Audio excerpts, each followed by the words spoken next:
जय राधा माधव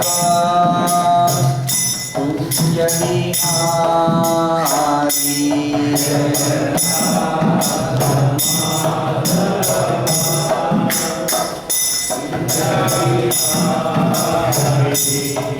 जय राधा माधव कुंज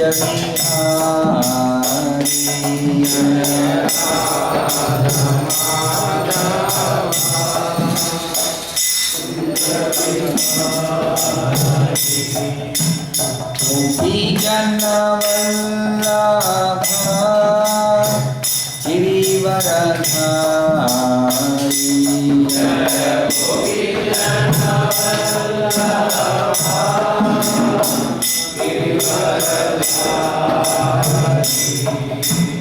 गोपी जन वल्लभ गिरिवरधारी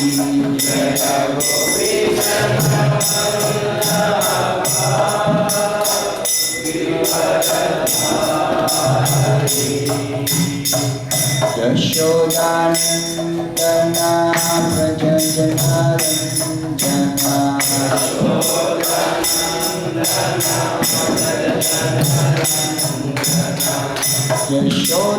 यशोदानन्दना व्रज जनारञ्जना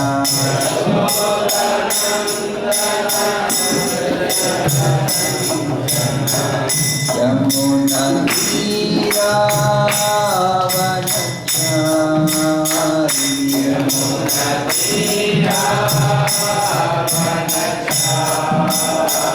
यमुना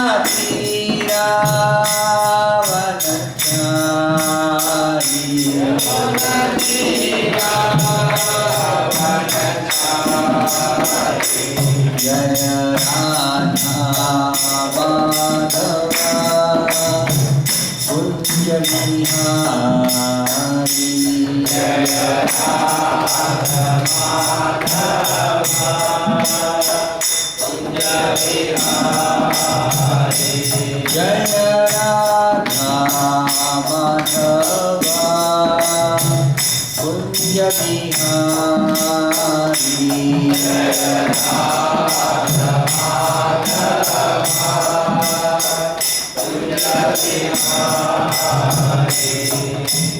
गोपी जन वल्लभ गिरिवरधारी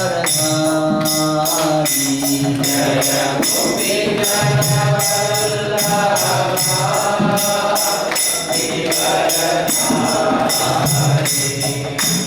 गोपी जन वल्लभ गिरिवरधारी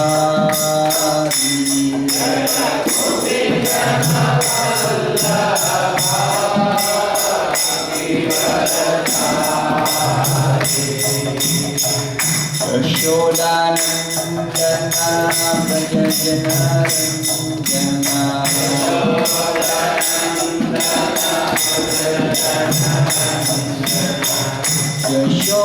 यशोदानन्दना व्रज जनारञ्जना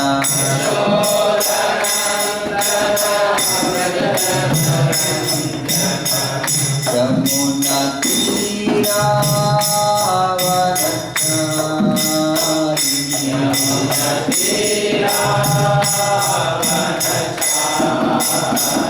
यमुना तीरावनचारी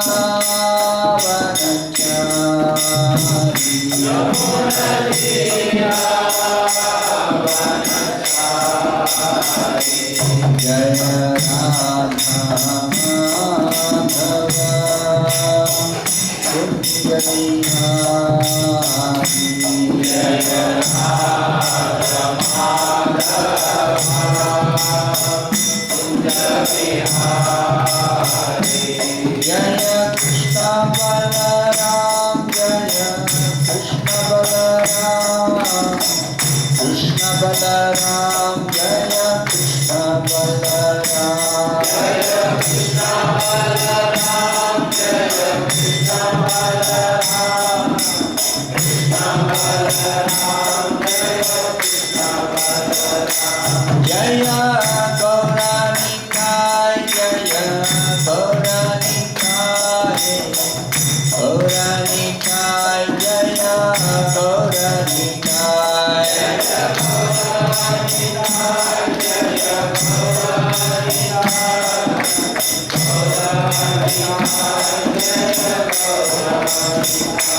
जय जय प्रभुपाद प्रभुपाद प्रभुपाद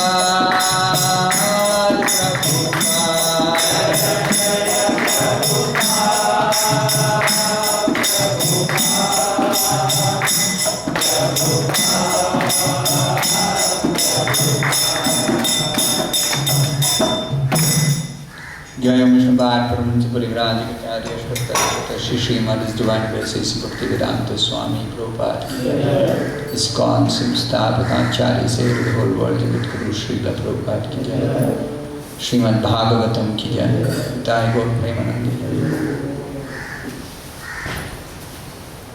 ओम नमो भगवते वासुदेवाय ओम नमो भगवते वासुदेवाय ओम नमो भगवते वासुदेवाय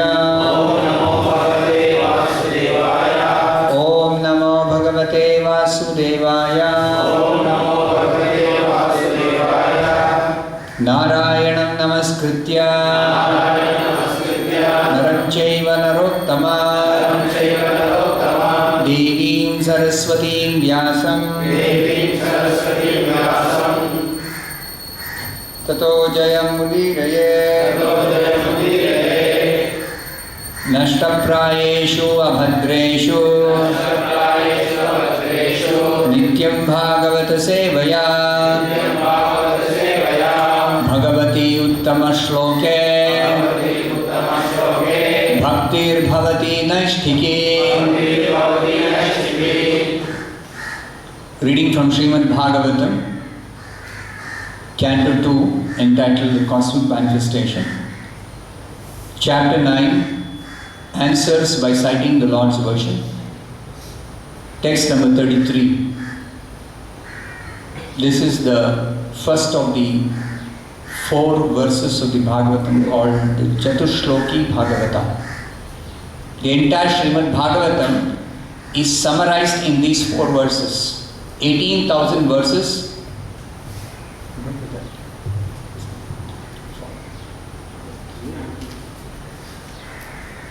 The 18,000 verses, Bhagavatam has 18,000 verses. Padanetta Ayira, correct? In Tamil you say that? Like Nalayira Divya Prabandham, Padanetta Ayira Bhagavatam. That has been summarized in 4 verses. Just 4 verses. So these 4 verses are very, very, very, very, very important. You can understand the whole of Bhagavatam just by studying these 4 verses. So for these verses, Srila Prabhupada has written very, very elaborate purports. And these 4 verses bring out the essence of the philosophy of the Bhagavatam.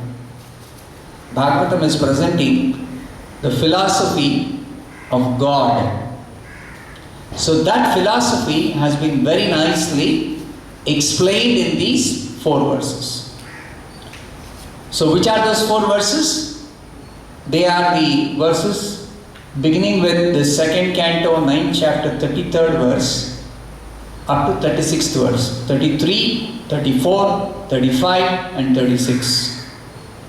So these 4 verses will spend more time than on the other verses. We've already begun this verse in the last class. So I'll continue with this same verse, this class, and probably it will go on for a few more classes. So we are reciting the 33rd verse of the 2nd canto, 9th chapter. This is first of the 4 verses of the Chatushloki Bhagavata. Aham evasam evagre aham evasam evagre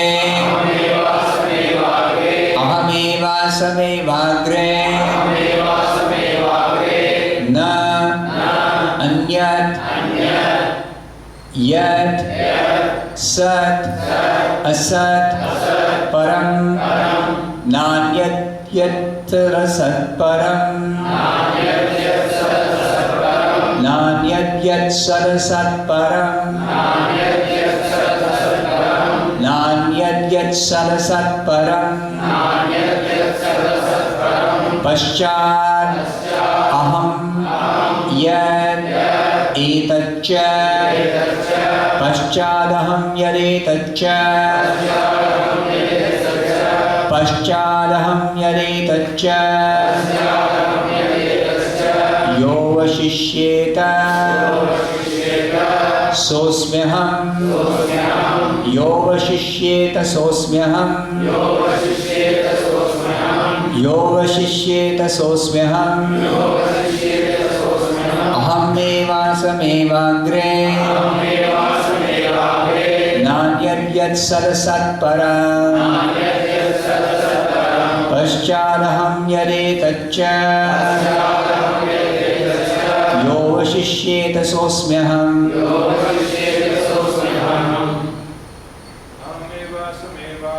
Ahameva Samevagre Nanyat Yat Sat Param Paschadaham Yat Etaccha Yo Vashishyeta Sosmyaham Ahameva Samevagre Nanyat Yat Sat Param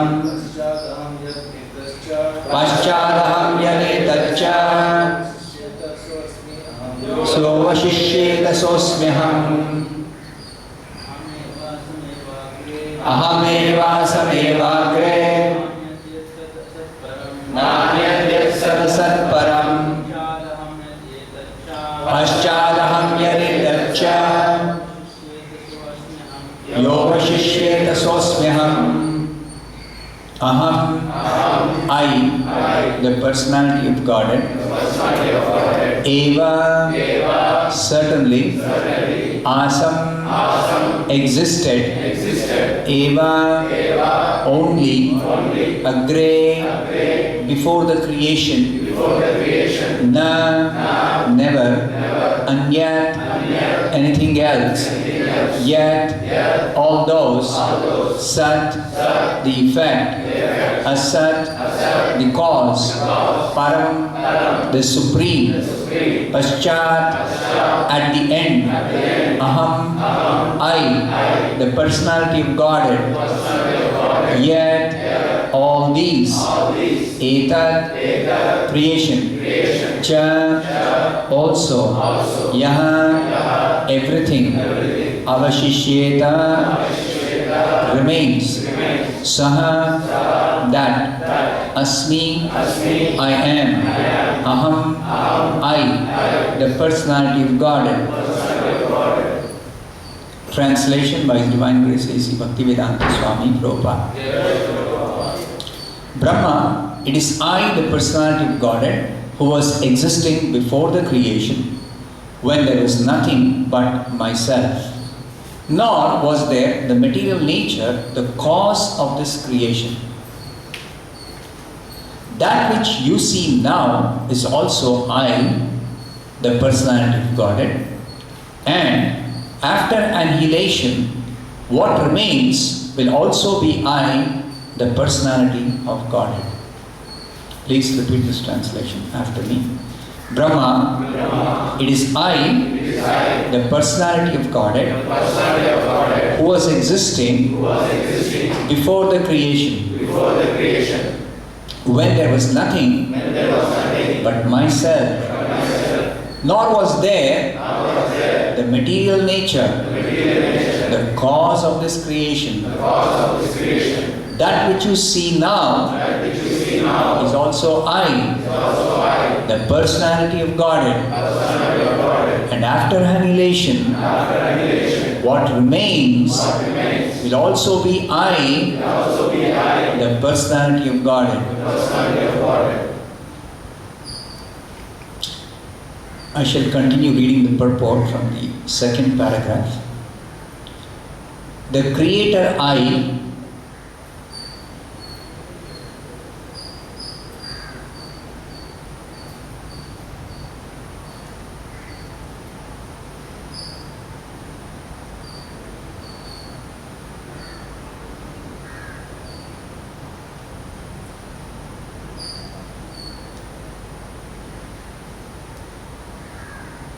is after this. That's it. The Kathopanishad verse is explained. The verse is Nityo Nityanam Chetanas Chetananam Eko Bahunam Yo Vidadhati Kaman. The creator I and the created I are both accepted in the Vedas as qualitatively one because both of them are Nityas and Chetanas.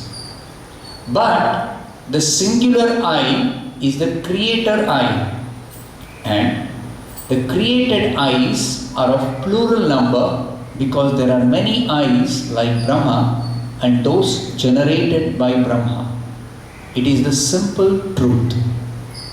The Father creates or begets his Son, and the Son also creates many other sons, and all of them may be one as human beings. But at the same time, from the Father, the Son and the grandsons are all different. The Son cannot take the place of the Father, nor can the grandsons. Simultaneously, the Father, the Son, and the grandson are one and different also. As human beings, they are one, but as relativities, they are different. Therefore, the relativities of the creator and the created, or the predominator and the predominated, have been differentiated in the Vedas by saying that the predominator I is the feeder of the predominated I's, and thus there is a vast difference between the two principles of I. So this is just one paragraph among many paragraphs in this purport. I'll stop here reading the purport, though the purport is not over. We'll discuss this and we will go a little slowly. Om Jnanatimmirandhasya Jnananjanashalakaya Chakshurunmilitam Yena Tasmai Shri Gurave Namaha Nama Om Vishnupadaya Krishna Presthaya Bhutale Srimate Bhakti Vedanta Swami Niti Namine Namaste Saraswate Deve Gauravani Pracharine Nirvishesha Shunyavadi Paschatya Deshatarine Jaya Shri Krishna Chaitanya Prabhu Nityananda Shri Advaita Gadadhara Srivasadi Gaura Bhakta Vrinda Hare Krishna Krishna Krishna Hare Hare Hare Rama Rama Rama Hare Hare. Now certain background for this verse is that the Srimad Bhagavatam is the last work of Vyasadeva. Vyasadeva compiled the Vedic literature as we have it today, because before Vyasadeva compiled the Vedic literature, what was available was only in the form of Shruti. The Vedas were available as that which was heard and passed on through oral tradition. Oral tradition means the Guru will speak, the disciple will hear, and as soon as the disciple hears, he will commit to memory. Just he hears once and he commits to memory and he is able to remember the rest of his life. And after hearing from the Guru and committing to memory, the disciple will try to understand the meaning of what is heard from the Guru, and then he will deliberate on the meaning and ask questions from the Guru and try to understand and realize this subject matter of the Vedas. This is called Shrauta Pantha. Understanding, learning, understanding and realizing through hearing. Now in the beginning of Kali Yuga, Vyasadeva appeared for a very specific reason. He could see that in Kali Yuga, people's memory will be very short-lived. Their lifespan also will be reduced. Prayena alpayvasabhya kalavasmin yuge janaha. In Kali Yuga, people's duration of life is shortened. So the Bhagavatam explains, in Satya Yuga, the duration of life was 100,000 years, 1 lakh years. And that duration of life reduced in Treta Yuga, the next Yuga, to 10,000 years. Further reduced in the next Yuga, called Dwapar Yuga, to 1,000 years. And in Kali Yuga, the last of the 4 yugas, in this cycle of 4 yugas, the last Yuga, Kali Yuga, it is further reduced to 100 years. So, the duration of life being reduced, the time available for studying the Vedas is also very less. Not only that, people's memory has also become less. In Kali Yuga, duration of life, memory and so many other such good qualities are reduced. So Vyasadeva, foreseeing this condition of human beings in Kali Yuga, he first of all decided to put the Vedas in writing.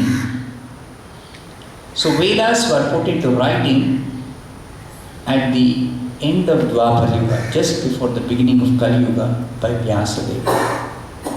The name Vyasa is actually a title.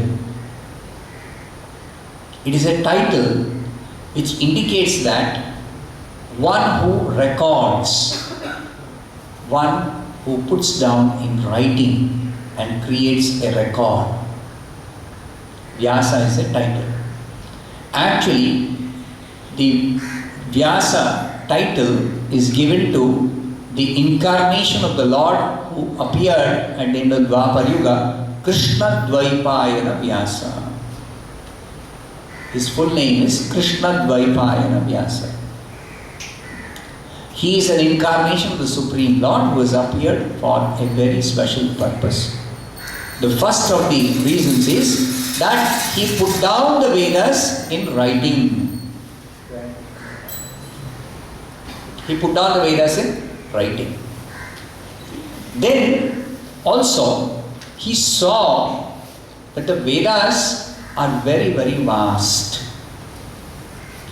Even if the written Vedas are available for people, still he decided to divide the one Veda into 4. What did he do? He divided the one Veda into 4. And that is how we have the 4 divisions of the Vedas called Rig Veda, Yajur Veda, Sama Veda and Atharva Veda. Why did he do this division? That he saw that in the Vedas there are different portions which describe different things. So he logically divided the one Veda into 4. Thereby, people can take up only the portion that is relevant for them and learn and study only that portion.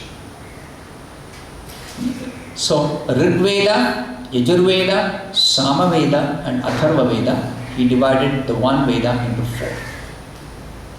But even that 1/4 of the entire Vedas that he divided was also very, very big. It was not small. So he further summarized each of those four divisions of Vedas into what is called as Upanishads. Vedas contain many different details called Brahmana, Aranyaka, Samhita and Upanishads. Of these different sections of the Vedas, for each of the Vedas, Rig Veda has its own Brahmana, Aranyaka, Samhita and Upanishads. Yajurveda has its own Brahmana, Aranyaka, Samhita and Upanishads. Similarly, Samaveda and Atharva Veda. So, the Upanishad portion of each of the Vedas contains the essence of the philosophy of the Vedic knowledge. Upanishad portion contains the philosophy and it is also in the form of the essence of the philosophy. So, the Upanishads also are many. There are 108 principal Upanishads. How many? 108 important or principal Upanishads. So Upanishads also are very, very big in number. So even those 108 Upanishads, in Kali Yuga, people will not be able to study. 108 Upanishads. Very big number. So what did Vyasadeva do? He further summarized all the Upanishads into what is called as Vedanta Sutra. The summary of the summary, the cream of the cream. Just like you boil milk, you get cream. But that cream, if you further condense, cream of the cream, further you condense, you get the real essence. That cream of the cream is called Vedanta Sutra. Upanishads are also called Vedanta. Vedanta means the conclusion of the Vedas, of the essence of the Vedas. Now, essence of the Vedas as Upanishads or Vedanta is very big. Even though it is distilled and made small, but still that is also not sufficiently summarized. That's what Vyasadeva could foresee. So he further condensed the Vedanta or Upanishads into Vedanta Sutra. And that Vedanta Sutra is just some 1,000 short sutras, aphorisms. Sutra means like a formula. These aphorisms are very, very short and very terse. Athato Brahma Jijnasa, this one Vedanta Sutra. Like this, there are 1,055 short sutras. That's what entire Vedic knowledge is summarized into this Vedanta Sutra. It's one small book. That's all. The whole Vedas, entirety of Vedas, in one small book, Vyasadeva has summarized. This is the genius of Vyasadeva. Very, very, very great work. Now, in summarizing the entire Vedas into this Vedanta Sutra, Vyasadeva could also see that this summarization will not be understood properly by majority of the people. Most people cannot understand because it's very much condensed, very terse, very difficult to understand. So what he did, he first of all compiled the Itihasas and Puranas in order to explain the Vedic message in an easily understandable way for the common people. So, Itihasas and Puranas. Itihasas are historical narrations which contain some important historical incidents, but which explain through the historical incidents the Vedic message. For example, the Ramayana, the Mahabharata. These are two important itihasas. Ramayana explains or describes the life of Lord Rama. Mahabharata explains the life of the Kauravas and the Pandavas. So these two itihasas are explaining the Vedic message in the form, but presented in the form of a nice story, historical narration. Now when we say story, the story of Lord Rama, the story of the Pandavas. Now these stories are not imaginary, fictitious stories. Just like you have Jataka tales, Aesop's fables, fairy tales. These are not like that. These itihasas, even though they are presented as stories, they are not fictitious, imaginary, concocted stories. No. They are real stories, real incidents, historical incidents. Valmiki, a great sage, he wrote the Ramayana, and Vyasadeva himself, who compiled the Vedic literature, he wrote the Mahabharata. So these are two important itihasas. Now in addition to the itihasas, there are other historical narrations called the Puranas. Now Puranas are very, very, very, very ancient historical narrations.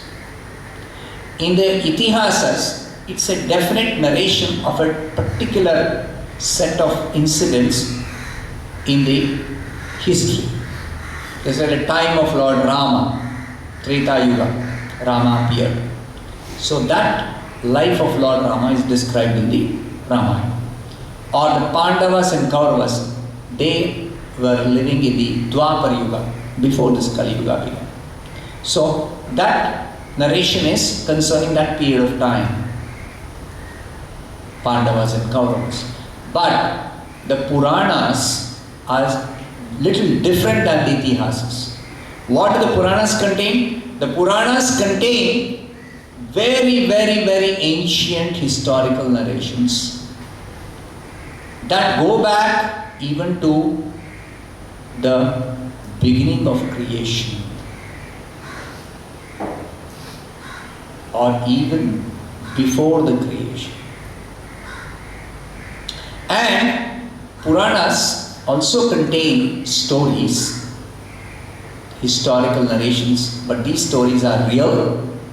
They are again not fabricated stories. They are real incidents, historical incidents. But they could be very, very, very, very old. And one more characteristic of the Puranas is that in the Puranas there are definite topics which are described concerning the philosophy of the Vedas. Just like Bhagavata Purana, it has 10 topics. It describes the creation, the secondary creation, the planetary systems, the science of God, the maintenance of this material world, the destruction. All these topics are discussed systematically in the Bhagavata Purana. There are other category of Puranas in which there are only 5 topics discussed. They are called Upapuranas. So there are Puranas which describe 10 topics, and the Upapuranas describe 5 topics. So Puranas are in this sense different from the Itihasas. Puranas are different in what sense? That they are very ancient. Historical narrations may be there in the Puranas, and they contain definite topics, either 10 or 5. So these Itihasas and Puranas are also accepted as Vedic literature. Though there are some transcendentalists, some Vedic scholars, don't accept the Itihasas and Puranas as Vedic literature. But actually, because they are presenting the same Vedic message in the form of historical narrations, they are also accepted as Vedas. So Vyasadeva particularly compiled the Itihasas and Puranas for the sake of explaining the Vedic message in an easily understandable way for the common people. So if you study the life of the Pandavas, or study the life of Lord Rama, or study the Puranas which describe different historical incidents, Vishnu Purana, Garuda Purana, Bhagavata Purana, you will get the Vedic message explained in a very easily understandable way for the common people, because so many stories are there, so many historical narrations are there. But in addition to these Itihasas and Puranas, Vyasadeva was also not very happy or satisfied that he has done enough welfare activity. A rishi or a sadhu, his life is dedicated for the welfare of the people in general. Because these rishis or sadhus, as far as they are concerned, because of their spiritual realization, they are satisfied and happy and contented within themselves. They are Atma Rama. Atma Rama means one who can be self-satisfied, does not require anything outside for his satisfaction. It's like all of us, we require so many things externally for our satisfaction or for our happiness. Right? We are dependent on so many external things. Whereas a self-realized soul or an Atma Rama, a person who's Atma Rama, is satisfied within himself. He does not require anything external for his satisfaction or happiness or contentment. So, what is the life of such Atma Ramas? What would they do if they are self-satisfied? They have nothing to do for the sake of their satisfaction or happiness or contentment. They have nothing to do. So does it mean that they don't do anything? No. While they are themselves satisfied within themselves and they are not dependent externally on anything or any person for their satisfaction, they also, out of compassion for the others who are not able to actually be self-satisfied, for the welfare of the others, they keep working. There are so many activities. There are so many different things they do. So a sadhu or a rishi is one who lives for the welfare of the others. So Vyasadeva is a rishi, is a sadhu, whose life is only dedicated for the welfare of others. So how did he decide to do welfare activity for others? He put down the Vedas in writing, he compiled the Vedas, he divided the Vedas into 4 parts, he summarized the Vedas, further summarized, and also wrote the Itihasas and Puranas. But in spite of doing all this, he was not satisfied. He thought still Is there something more I can do? This thought Vyasadeva got before he wrote this last work, or compiled the last book, the Bhagavata Purana. Before the Bhagavatam was compiled, Vyasadeva felt in his heart some vacuum, some insufficiency, some incompleteness. So when he felt that, he thought that even though I have done so much of work for the welfare of the people, I am still not satisfied that I have done enough. Something is lacking, something is missing in what I have done. What is that I have not done? That was pointed out to him by his guru, Narad Muni. Narad Muni pointed out to Vyasadeva that even though you have done so much of work, even though you have compiled all the Vedas and done all that you have done, still, and that's very big work, it's not small work, very big work. Still, Vyasadeva was experiencing dissatisfaction, and Narad Muni noticed that, and he told Vyasadeva, you are not satisfied or you are feeling insufficient because you are not actually properly glorified Krishna in all your Vedic literature. In all the literature, you have not properly or sufficiently glorified Krishna.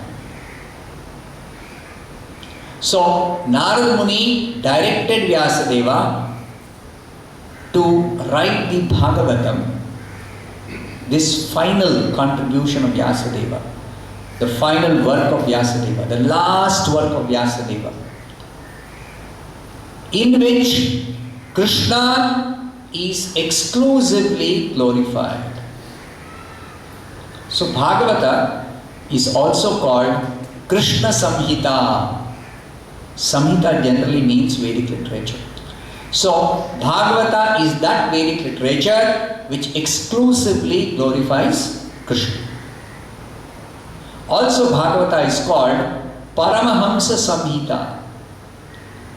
It is the Vedic literature which can be best appreciated by Paramahamsas. Who are Paramahamsas? Paramahamsas are the topmost transcendentalists who have reached the perfection of spiritual realization by being able to distinguish spirit from matter. There are two things in this world. There is matter that we all know, and there is something which normally people do not know, and that's called spirit. So one should know, in addition to what is matter, one should also know what is spirit, and one should be able to distinguish or separate spirit from matter. Spirit is important, matter is not important. Spirit is the essence which is of value to us, and matter is not essential, not of value to us. Our life generally is simply centered around matter. We are leading what is called as a material life, concerned only with matter, including our body, which we think is ourself. This body also is made up of matter. And everything around us we see, we deal with, is made up of matter. So this matter is not the essence, is not important, is not essential. So spirit is important. And one who is able to distinguish spirit from matter, and not only do that, but also extract effectively the spiritual essence of everything in this world. Like whatever we see in existence, including this body which we think is ourself, how to extract the spiritual essence from everything material. that is only known to a Paramahamsa, the real topmost transcendentalist. He knows, while in this world, how to extract the spiritual essence of everything. There is a mixture of matter and spirit. So from this mixture, just like Hamsa, why they call Paramahamsa? Another reason is Hamsa, swan, is a very, very special bird. What is the special quality of the Hamsa? It can separate milk from a mixture of milk and water. Just like generally, the milkman, when he brings milk to your house, he'll generally, if you take from a person who milks a cow, generally they add milk to the water and give you. Water mixed with milk. Now, if you present that water mixed with milk to a swan, it will definitely drink that milk, but it will only drink the milk portion. It will leave behind the water. The swan has got this special quality. Means it's able to take the essence of the mixture of the milk and water. What is the essence? The milk. So it's able to take the nectar, the amrita, and leave behind the water. Similarly, a Paramahamsa is a person who can extract the spiritual essence from a mixture of spirit and matter. So not only he can separate spirit from matter, but he can also take the spiritual essence from a mixture of spirit and matter. So such a Paramahamsa, especially for a Paramahamsa, Vyasadeva has compiled this Srimad Bhagavatam. So therefore this Bhagavatam is also called Paramahamsa Samhita. It is also the literature which is the commentary or the explanation of the Vedanta Sutra by the author himself. As I said, Vedanta Sutra is the cream of the cream. So it's very difficult to understand. For most people, this Vedanta Sutra is difficult to understand. And even those who try to study the Vedanta Sutra, after studying Sanskrit, after studying the other Vedic literature, they may misunderstand the meaning of the sutras. There's a possibility that somebody, even if they study in a scholarly way the Vedic literature and try to understand the meaning of the Vedanta Sutra, they may misunderstand the meaning. In order to explain correctly the meaning of the Vedanta Sutra, the author who has compiled the Vedanta Sutra himself has explained the Vedanta Sutra in the form of Srimad Bhagavatam. Therefore, the Bhagavatam is so important a literature. It is the ultimate Vedic book of the Vedas, book of the Vedic knowledge, because it contains the cream of the Vedas, and it also is presented in the form of a Purana. Purana means historical narration. So there are nice historical incidents described which make it very interesting. In the Vedanta Sutra there is no historical narration. So it's very dry. No stories. No historical incidents. It's very dry. So this Bhagavatam, which explains the Vedanta Sutra, is presented in a very interesting format of a Purana. Also, it explains the Vedanta Sutra, which may be misunderstood by even some great scholars. So the author himself is explaining the Vedanta Sutra, what is the meaning of the sutras in this Bhagavatam. Therefore, this Bhagavatam is the most important Vedic literature. But the Bhagavatam is also not recommended to be studied directly or as the first book, because it explains the Vedanta Sutra.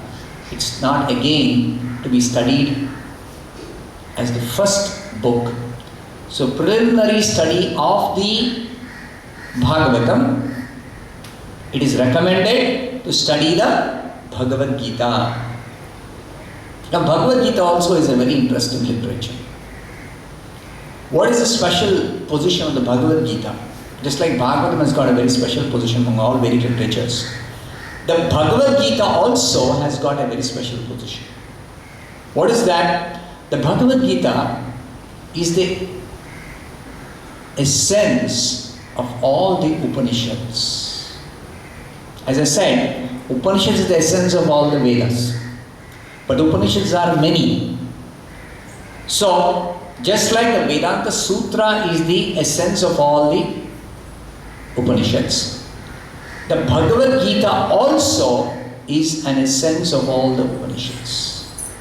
And Bhagavad Gita is presented as a conversation or a dialogue between Krishna himself and Arjuna, his devotee. So since the Bhagavad Gita is presented as a conversation between Krishna and Arjuna, and it is also the essence of all the Upanishads, the Bhagavad Gita also is a very important Vedic literature.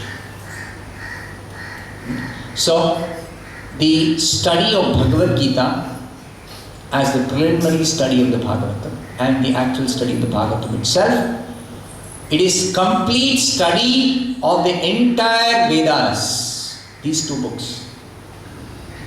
Which are they? Bhagavad Gita and Bhagavatam.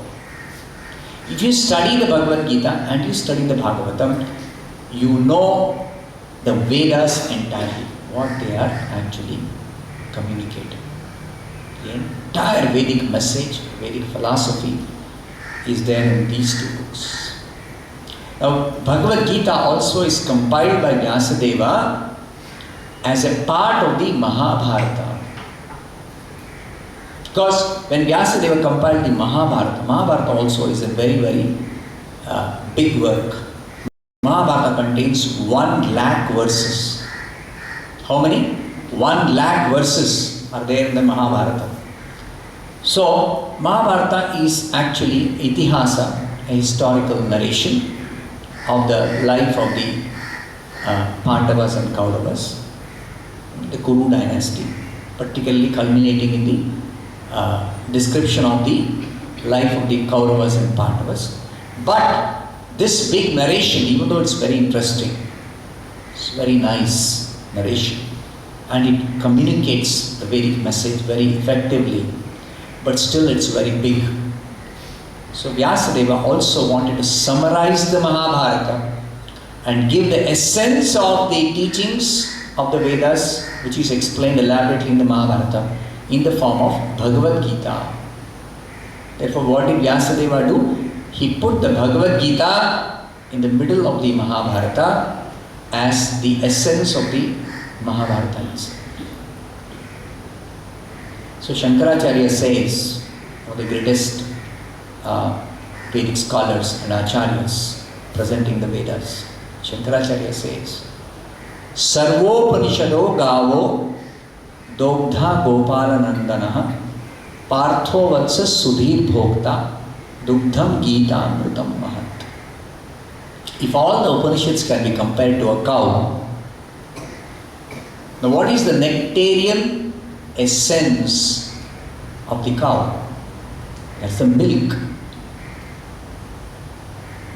So Shankaracharya says the nectarian essence of all the Upanishads is the Bhagavad Gita. Dugdham Gita Amritam Mahat. The nectarian essence of the entire Upanishads. Also elsewhere, Shankaracharya also says that this Mahabharata is actually like a shining lamp which can dispel the darkness of this age of Kali. The shining lamp which can dispel the darkness of the age of Kali. And the essence of that Mahabharata is this Bhagavad Gita. essence of the Mahabharata is the Bhagavad Gita. So therefore, the Bhagavad Gita is also the shining lamp which can dispel the darkness of Kali Yuga. That's what Shankaracharya says. So, Bhagavad Gita is important, Bhagavatam is important. And Bhagavad Gita is also the preliminary study because just in 700 verses, Bhagavatam has 18,000 verses. Mahabharata has 1 lakh verses. Bhagavad Gita has only 700 verses. So very nicely in 700 verses, the Bhagavad Gita presents the essence of all the Upanishads, the essence of all the Vedas. And Bhagavatam also, in 18,000 verses, explains the Vedanta Sutra, presents the Vedic message in an interesting format as historical narration in the form of Purana. And also, it contains the glorification of Krishna, which is very, very, very important. So if it contains the glorification of Krishna, who is this Krishna? Is a very important question that has to be answered. Who is this Krishna? Now, if you study the Vedas, if you study the Upanishads, if you study the Vedanta Sutra, if you study the Bhagavad Gita, in all the other literature other than Bhagavatam, Krishna may be understood differently. Some people will say Krishna is just a historical personality. Some people say Krishna is an imaginary person. Some people say Krishna is an ordinary person. Some people say Krishna is a great magician or a yogi, Mayavi. So different people have different understanding of who is this person Krishna. Some people say there is no person Krishna. There is some higher principle, Shakti Tattva, or some absolute truth, who is represented by an imaginary or a personality or some description like Krishna. So many different explanations or theories or speculations about who is this person Krishna. But actually, if you want to understand really who is Krishna, the Bhagavatam explains who is Krishna. The Bhagavad Gita also explains who is Krishna. Krishna himself explains who he is in the Bhagavad Gita. But even that Bhagavad Gita is actually interpreted in so many ways. Krishna's words are interpreted, not taken directly. So even Bhagavad Gita is subject to interpretation because which Krishna is not understood properly. But the Bhagavatam is exclusively glorifying Krishna, exclusively describing who is Krishna. So therefore Bhagavatam is very, very important. Now that Krishna, who he is explained in the Bhagavatam also in 4 verses called the Chatushloki Bhagavatam. Now Krishna is speaking to Brahma and Krishna is telling who he is in these 4 verses. So that is explained in the 4 verses, and that is the essence of the entire Bhagavatam, and the Bhagavatam is specially glorifying or describing or explaining who is Krishna. And according to the Bhagavatam and according to the Bhagavad Gita, Krishna is the absolute truth. He is the supreme person. He is a transcendental personality. He is not an ordinary person. He is the ultimate source of everything. Described in the Bhagavad Gita as Aham Sarvasya Prabhavo. Described in the Vedanta Sutra as Janmadhyasya Yataha. Described in the Bhagavatam as Aham Eva Sameva Agre in this verse. So, he is the supreme person. He is the transcendental personality. He is the absolute truth. He is the source of everything. So that Krishna, if we try to know from the Bhagavatam, our life is successful. we come to know what is the ultimate reality of the truth of who is God. Who is God and what is God? We come to know if we know the personality of Krishna properly from the Bhagavad Gita and the Bhagavatam. Now, while you can know about Krishna from the Bhagavad Gita, Bhagavatam gives you something much more than just presenting who is God or who is Krishna factually. What is that? Bhagavatam also gives you a taste of what is called as rasa. Bhagavatam, more than just presenting who is Krishna, who is God, what is the absolute truth, more than that, Bhagavatam presents what is called as rasa, bhakti rasa, prema rasa. This rasa is presented by Shukadeva Goswami. Shukamukhar amruta drava samyutam. This rasa is there in the Bhagavatam. But Shukadeva Goswami is making that rasa more tasty. Rasa means the nectarian essence of a fruit. Just like you got a mango fruit. You relish eating the mango fruit. But you can even more relish drinking the mango juice. Correct? Mango juice. Right? Even in a fruit. Fruit is relishable. But what is the most relishable part of the fruit? The nectarian juice. Amrita. So what Shukadeva Goswami has done is, the Bhagavata, which is like the ripened fruit of the Vedic tree of knowledge, right? The best part of a tree is the fruit. The essence of the tree is there in the seed. Right? If you take a banyan tree, inside the banyan seed is a whole tree. Right? So the seed can be considered to be the essence of the tree. Because from that seed you can get one more tree. So the entire tree you can say is there in the seed. So the essence of the tree is the seed. But seed is not necessarily the most relishable part of a tree. What is the most relishable part of a tree? The fruit. Now the fruit, it is the most relishable part of the tree, but it also contains the seed. So fruit is even more better than the seed. Because not only it contains the essence of the tree, but it also contains the most relishable part of the tree. Like you take a mango fruit, you can nicely relish eating the mango fruit, and after that you're left with the seed which you sow. Again, one more mango tree will come up. So the fruit contains the essence and also contains the most relishable part of the tree. But even more valuable is the nectarian juice of the fruit, the rasa. Rasa is even more valuable than fruit. Like if you have fruit, you take the skin, peel off, throw it out. You take the seed, you remove it, throw it out. Right? So what is left is the nectarian juice. That is even more relishable. Even the fruit.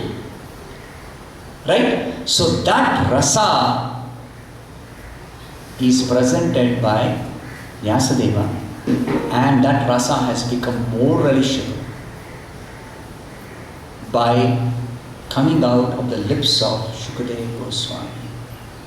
What has Shukadeva Goswami done?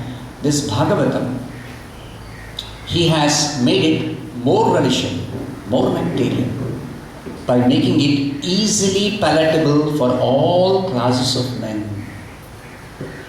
Otherwise, Bhagavatam could have been relished only by some people. Typically, Bhagavatam is only relished by the Paramahamsas. That's why I said it's Paramahamsa Samhita. Only they can relish the Bhagavatam. But when Shukadeva Goswami spoke, he made it relishable for all classes of men.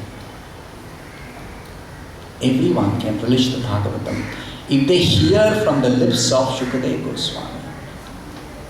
So that is the special contribution of Shukadeva Goswami. Now why his name is Shuka? Because it is said, if there is a mango fruit on a mango tree, and you have to wait for the fruit to ripen nicely before you can pluck and actually relish the ripened fruit. So while you wait for it to ripen, if before you pluck or before it falls down, a ripened fruit falls down, before that, if a parrot, it touches its beak to the fruit, a ripe fruit, before it is about to fully ripen, the parrot, its beak touches the fruit, then the fruit becomes even more sweeter. A mango fruit touched by the beak of a parrot becomes even more relishable. Fruit by itself is relishable. A ripened mango fruit by itself is relishable. But if a parrot touches it, parrot's beak touches it, parrot's mouth touches it, then it becomes even more relishable. Similarly, Bhagavatam, because it contains the rasa, bhakti rasa, it is relishable. It's very relishable. But it became more so when it came out of the mouth of Shukadeva Goswami, just like a mango fruit when touched by the beak of a parrot becomes very relishable.